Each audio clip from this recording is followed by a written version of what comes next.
سورہ نساء کی آیت نمبر 162 ہے۔ اعوذ باللہ من الشیطان الرجیم، بسم اللہ الرحمن الرحیم۔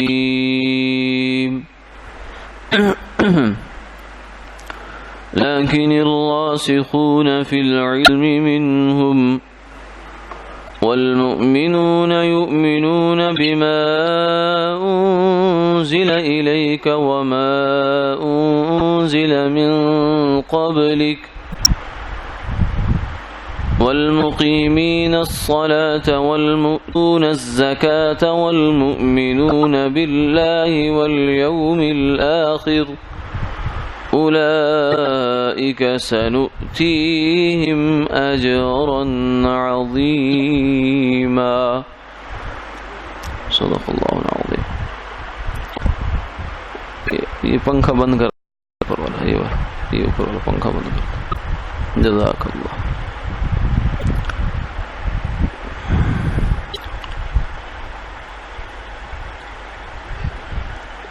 لیکن جو لوگ علم میں پختہ ہیں ان میں سے اور ایمان والے، یہ ایمان لاتے ہیں اس چیز پر جو آپ کی طرف نازل کی گئی اور اس چیز پر بھی جو آپ سے پہلے نازل کی گئی۔ اور کیا کہنے ہیں نماز قائم کرنے والوں کے اور زکوٰۃ ادا کرنے والے اور اللہ اور آخرت کے دن پر ایمان رکھنے والے۔ یہ لوگ وہ ہیں کہ جنہیں ہم عن قریب بڑا اجر عطا فرمائیں گے۔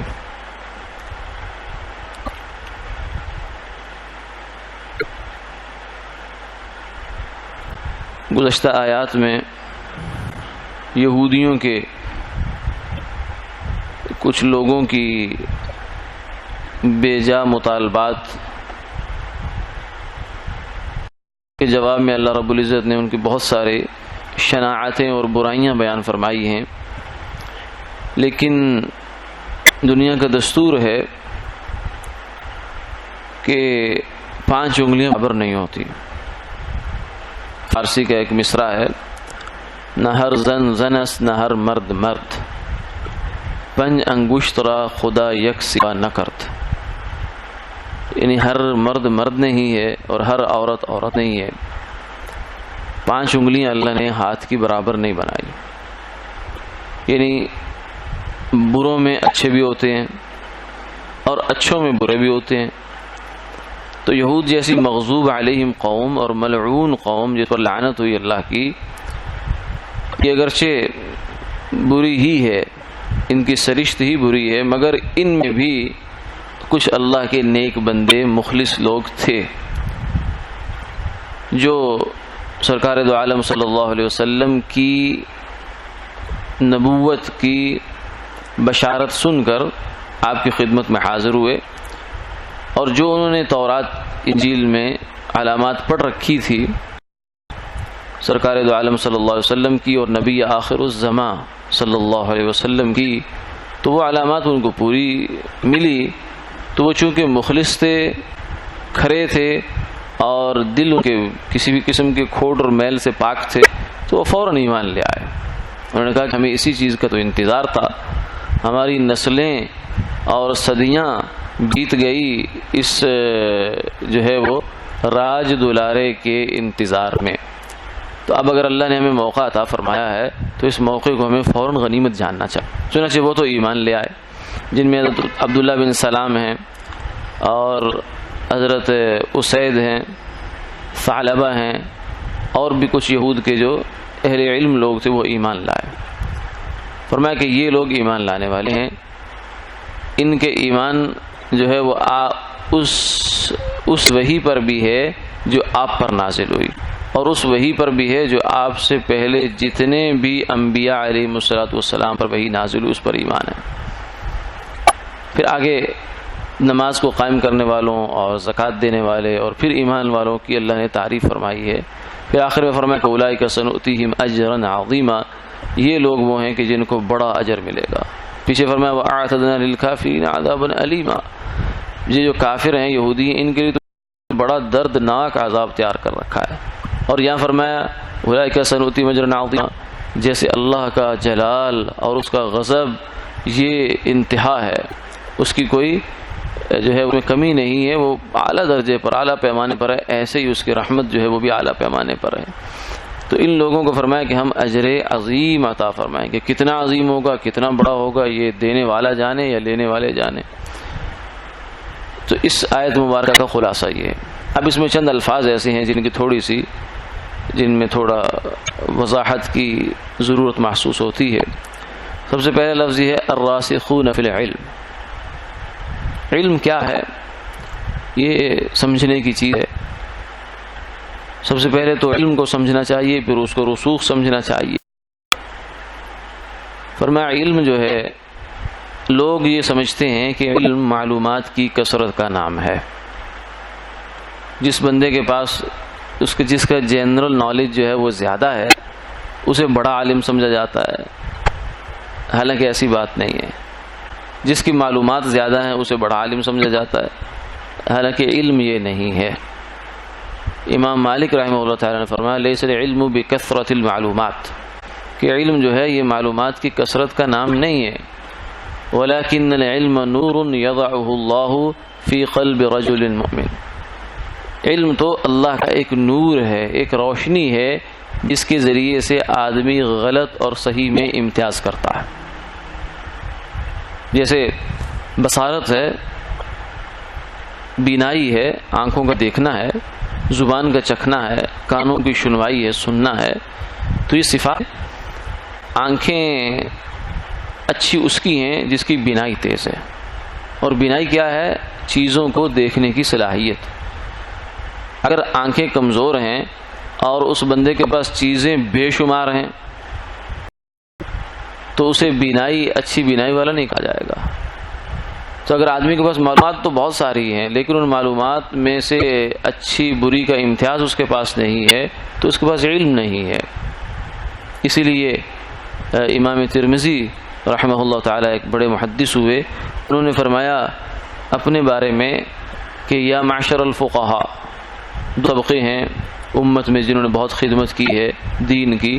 ایک محدثین کا طبقہ ہے جنہوں نے حدیث پاک کو جمع کیا ہے، امام بخاری، امام مسلم، ترمذی، ابو داؤد، ابن ماجہ اور بہت سارے حضرات ہیں، اللہ تعالیٰ ان کی خبروں کو نور سے منور فرمائے۔ اور دوسری جانب فقہاء ہیں، امام ابو حنیفہ، امام مالک، امام شافعی، امام احمد، اور جو ان کے آگے شاگرد پھر شاگردوں کے شاگرد، اور آج تک سلسلہ چلا آتا ہے۔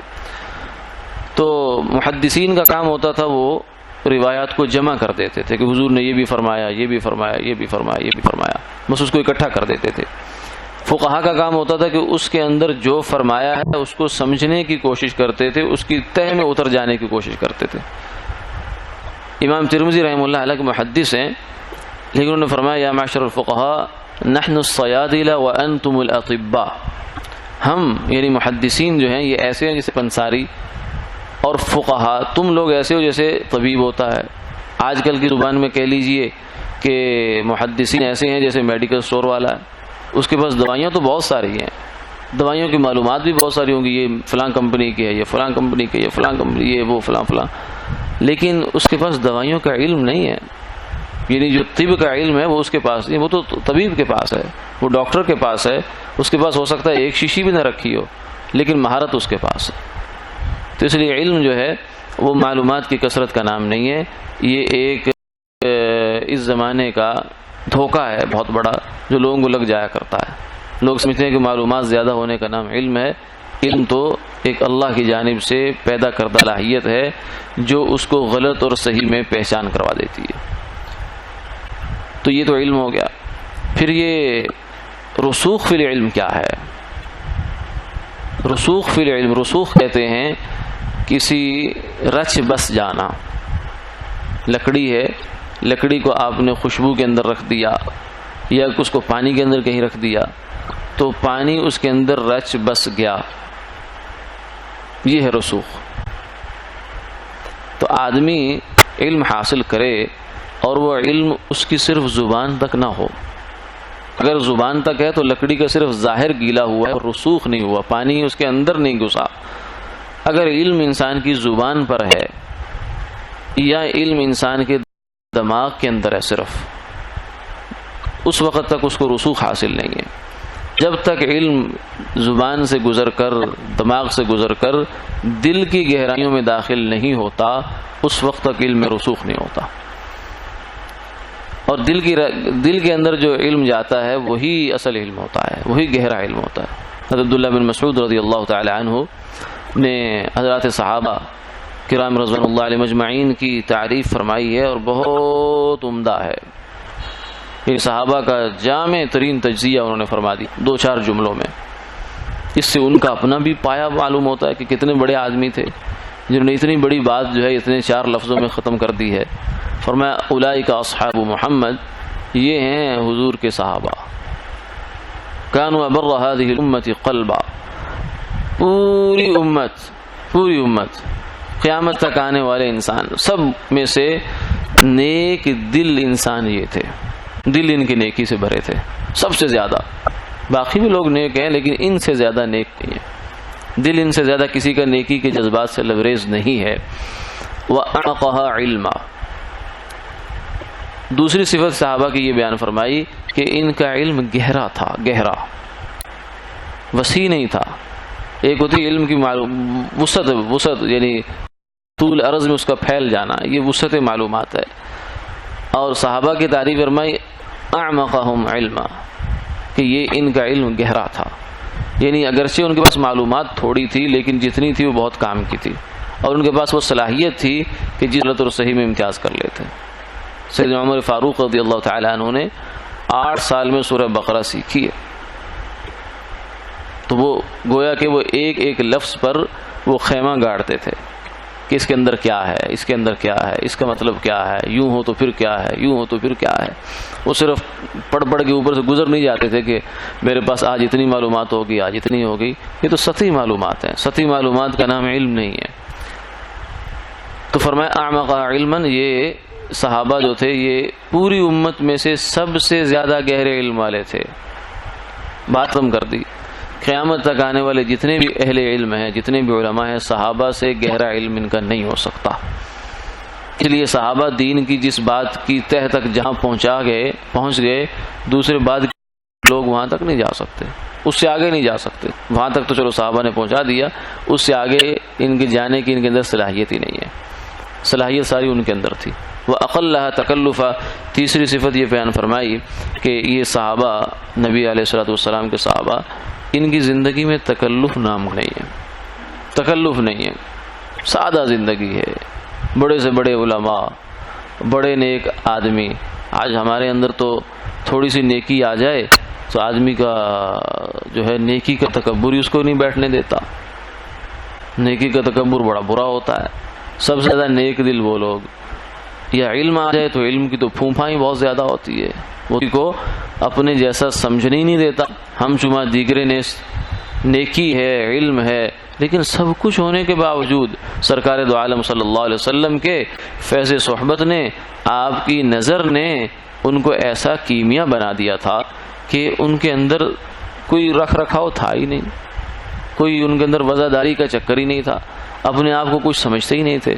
اقلها تکلفا، ان کی زندگیاں بڑی سادہ سادہ تھی۔ یہ صحابہ کرام رضوان اللہ علیہم کہ ان کی تعریف جو فرمائی تو وہ علم کی گہرائی کے ساتھ، تو رسوخ وہ علم ہے جو آدمی کے راسخ علم وہ ہے، اس تعریف ہوئی والراسخون فی العلم یقولون، یہاں بھی فرمایا لیکن الراسخون منہم، تو رسوخ علمی کی تعریف ہے، محض علم کی تعریف نہیں ہے۔ تو رسوخ وہ ہے جو علم انسان کے دل میں داخل ہو جائے، جو علم دل میں داخل نہیں ہوا، صرف زبان تک ہے، یہ علم قیامت والے دن آدمی کے خلاف حجت ہے، اور جو دل میں داخل ہو گیا وہ آدمی کے لیے حجت ہے، وہ اس کو نقصان دے گا، دل میں داخل ہونے والا علم اس کو فائدہ دے گا، اس لیے کہ انسان کے عمل میں اور اس کے علم میں جو فاصلہ ہوتا ہے وہ دل کا ہوتا ہے۔ جو بات دماغ میں ہوتی ہے، عمل میں آنے کے درمیان ایک بہت بڑے فاصلہ دل ہے، کیونکہ دل نے فیصلہ کیا تو عمل میں آئے گا، اگر دل نے فیصلہ نہیں کیا تو عمل میں نہیں آ سکتا۔ اس لیے بہت بڑا عالم بھی ہوگا، معلومات بہت ہوں گی اس پر، لیکن عمل میں صفر ہوگا۔ کیوں؟ اس لیے کہ وہ معلومات صرف دماغ تک ہے، دل تک گئی نہیں ہے۔ دل تک جب معلومات چلی جائیں تو پھر ایسا ہو نہیں سکتا کہ علم انسان کے دل میں داخل ہو جائے اور پھر عمل میں نظر نہ آئے. پھر رسوخ فی العلم، اس لیے فرمایا کہ ان میں سے راسخون فی العلم، یہود کے وہ علماء کہ جو علماء تھے اور راسخون فی العلم تھے، یعنی ان کے دل بھی علم سے لبریز تھے. انہوں نے تو پھر ماننا ہی تھا، وہ پھر فوراً مان لیے. انہوں نے کہا کہ یہ آپ صلی اللہ علیہ وسلم اللہ کے سچے پیغمبر ہیں، اور فوراً اسلام میں داخل ہو گئے اور ہمیشہ ہمیشہ کی خوش بختیاں، سعادتیں، شاباش اور انعامات لے گئے. اور وہ جو بیچارے دوسرے تھے کم بخت یہودی، جو بڑے بڑے، حالانکہ معلومات ان کے پاس بھی بہت تھی، معلومات کو اگر علم کہا جائے تو علم بہت تھا ان کے پاس، لیکن وہ جہنم کا ایندھن بن گئے. ان کو فرمایا مثل الذین حملوا التوراۃ ثم لم يحملوها كمثل الحمار يحمل اسفارا، کہ جن لوگوں کو اللہ نے تورات دی پھر لیکن انہوں نے تورات اٹھائی نہیں، یعنی اس کا حق ادا نہیں کیا. کمثل الحمار يحمل اسفارا، تو یہ تو ایسے ہی ہے جیسے گدھے پر کتابیں لاد دی جائیں تو اس سے گدھا عالم نہیں ہو جاتا. ایسے ہی جس شخص کی معلومات اس کے دماغ تک ہیں اس کے دل میں نہیں گئی، وہ ایسی جیسے اس کے اوپر کتابیں لاد دی گئی ہیں، وہ بیچارہ بوجھ اٹھائے کر رہا ہے. عالم نہیں ہے، عالم وہ ہے کہ جس کا علم اس کو عمل پر مجبور کرے. دوسری چیز بھی اس آیت مبارکہ میں وہ یہ ہے کہ یہ آیت مبارکہ بھی اور اس جیسی اور آیات بھی، ان میں ایک قابل غور بات یہ ہے کہ وحی پر ایمان جو لایا گیا ہے تو وہ اس وحی پر ہے جو حضور پر نازل ہوئی، اور اس وحی پر ہے جو حضور سے پہلے نازل ہوئی. تو یہ آیت قرآن پاک کی یہ آیت ختم نبوت کی بھی دلیل ہے، اس لیے کہ اگر حضور کے بعد کسی نئی وحی کے آنے کا امکان ہوتا تو اللہ تعالیٰ اس کو یہاں ضرور ذکر فرماتے ہیں، یعنی جو وحیاں پہلے آ چکی ان پر بھی ایمان، جو حضور پر آئی اس پر بھی ایمان، اور جو حضور کے بعد آنے والی اس پر بھی ایمان. لیکن نہیں تذکرہ نہیں. پہلے پارے میں آپ دیکھیے الذین یؤمنون بالغیب ویقیمون الصلاۃ والذین یؤمنون بما انزل الیک وما انزل من قبلک وبالآخرۃ هم یوقنون. تو یہ آیت ختم نبوت کی بھی دلیل ہے اور اس میں علم میں رسوخ کی بھی تعریف ہے. اللہ تعالی ہمیں بھی ایسا علم نصیب فرمائے جو عمل میں ڈھل جائے. آمین آمین یا رب العالمین.